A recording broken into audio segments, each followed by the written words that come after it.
ई कविता स्वर्गीय श्री कैलाश गौतम के 3/4 अन्हार किताब से लिहल बा, जेकर शीर्षक बटे फागुन आइल हौ। घाम लगल अधिकार जनावे फागुन आइल हौ, आ गाँव लगल खुल के बतियावे फागुन आइल हौ। सरसों फूलन आम बौरैले अरहर गिने महीना, आ मन ही मन झुनझुना बजावे फागुन आइल हौ। ओस पर आइल कोहरा भागल, आ सर्दी करे चिरौरी, आ मलमल लगल हवा अजमावे फागुन आइल हौ।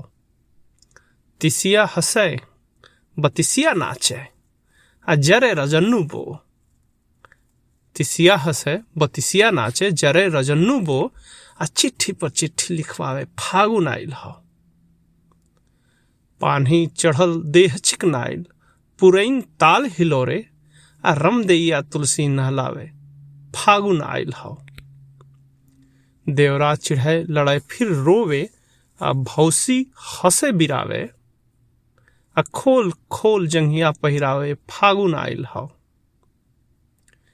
कुहू कुहू बोले कोयलरिया बिरहिनिया सिर पीटे, आ बुतल आग सवत धधकावे फागुन आइल हौ।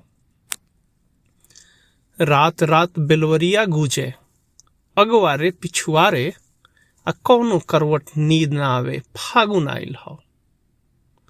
बान्हल अचरा खुल खुल जाला, ऐसन पछुआ लहटल, आ फुले फुले शहद ढरकावे फागुन आइल हौ। राजा बो भौजी के आगे जान बूझ सब खासे, राजा बो भौजी के आगे जान बूझ सब खासे, उ 7 पुस्त सोझे गरियावे फागुन आइल हौ।